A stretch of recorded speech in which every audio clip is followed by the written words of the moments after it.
नमस्कार दोस्तों, आज बात करेंगे एक इम्पॉर्टेंट डेवलपमेंट पर। और वो डेवलपमेंट ये है कि कल डोनाल्ड ट्रंप ने एक ट्वीट किया अपने social media platform truth social पर, और उसमें उन्होंने कहा कि अमेरिका को फिर से परमाणु परीक्षण शुरू करना चाहिए। हमें अपनी परमाणु जो क्षमता है वो पूरी दुनिया को दिखाना चाहिए। दूसरे देश परमाणु परीक्षण कर रहे हैं तो हमें भी परमाणु परीक्षण करना चाहिए।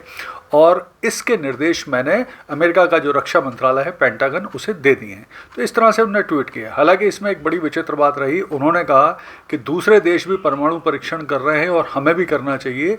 तो दूसरे वो कौन से देश परमाणु परीक्षण कर रहे हैं ये वो सब मतलब ट्रंप ने नहीं बताया, क्योंकि जो दुनिया के प्रमुख परमाणु संपन्न 9 देश हैं उनमें से सिर्फ नॉर्थ कोरिया को छोड़कर बाकी लगभग सभी देशों ने 1990 से 98 के बीच में परमाणु परीक्षण किए थे, उसके बाद नहीं किए। 2017 में नॉर्थ कोरिया ने जरूर परमाणु परीक्षण किया है अंतिम बार।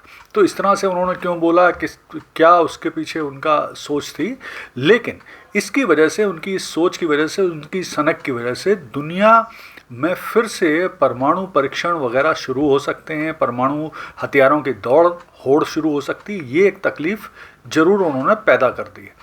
हाँ, ये बात एक अलग है कि अभी 2 दिन पूर्व ही रशिया ने अपना एक पोसाइडन नाम का अंडर वाटर ड्रोन का परीक्षण किया जो न्यूक्लियर चलित है, लेकिन उसमें कोई न्यूक्लियर हथियार नहीं है। और इसी तरह से उन्होंने अपनी एक वेस्टविक नाम की एक हाइपरसोनिक मिसाइल का भी परीक्षण किया है जिसकी रेंज 14,000 किलोमीटर है, लेकिन ये भी न्यूक्लियर चलित है, इसमें कोई न्यूक्लियर हथियार नहीं है। तो अब हम ये समझने की कोशिश करते हैं कि आखिर क्यों ट्रंप ने ये बोला है, इसके पीछे क्या कारण है।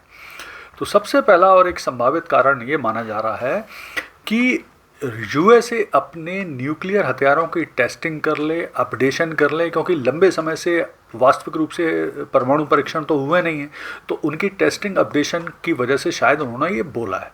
दूसरा है कि जिस तरह से रशिया और विशेष तौर पर चाइना इन दिनों नए नए हथियार डेवलप कर रहा है, न्यूक्लियर वॉरहेड को, न्यूक्लियर पावर्ड मिसाइलों को, तो अमेरिका भी उस दौड़ में शामिल होना चाहता है, वो पीछे नहीं रहना चाहता।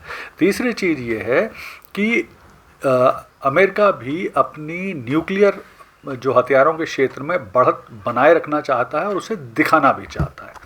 इसके अलावा एक अन्य कारण है कि जिस तरह से इन दिनों लगातार अमेरिका में ट्रंप के खिलाफ विद्रोह चल रहा है, आंदोलन चल रहे हैं, जैसे हाल में ही उनके खिलाफ नो किंग्स मूवमेंट चला था, तो उससे भी लोगों का ध्यान हटाने के लिए ये कर सकते हैं वो।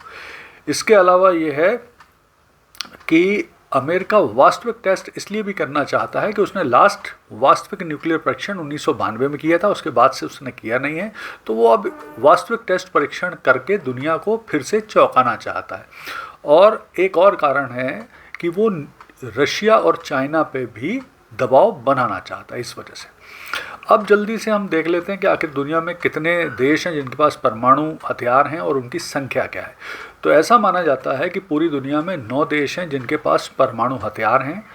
तो सबसे ज़्यादा परमाणु हथियार वाला देश है रशिया, जिसके पास लगभग 5,450 परमाणु हथियार हैं। इसके बाद नंबर 2 पर यूएसए है जिसका 5,177 परमाणु हथियार हैं। फिर नंबर 3 पर चाइना 600, फिर उसके बाद नंबर 4 पर फ्रांस 290, नंबर 5 पर यूके 225, नंबर 6 पर इंडिया 180 परमाणु हथियार, नंबर 7 पर पाकिस्तान 170 परमाणु हथियार, और नंबर 8 पर इजराइल 90 परमाणु हथियार, और नंबर 9 पर उत्तर कोरिया 50 परमाणु हथियार माने जाते हैं।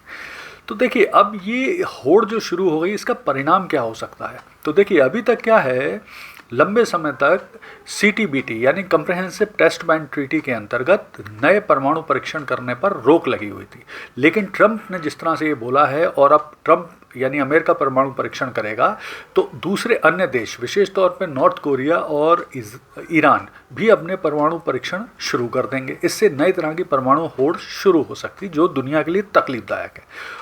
और इसमें भी विशेष तौर पे जब अगर रशिया और चाइना ने भी अगर परमाणु परीक्षण शुरू किए तो ये एक बहुत ही खतरनाक स्थिति बनेगी पूरी दुनिया के लिए। खैर, कुछ भी हो, फिलहाल जो ट्रंप ने बोला है उससे सबसे बड़ा खतरा तो CTBT को है, यानी कंप्रहेंसिव टेस्ट बैन ट्रीटी के टूटने का है। अगर वो टूटी तो नए टेस्ट शुरू होंगे।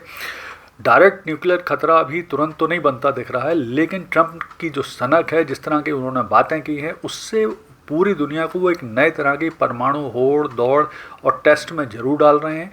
इससे निश्चित तौर पर आने वाले समय में एक नई न्यूक्लियर टेस्ट होड़ शुरू होने की पूरी संभावना उन्होंने बना दी है। धन्यवाद।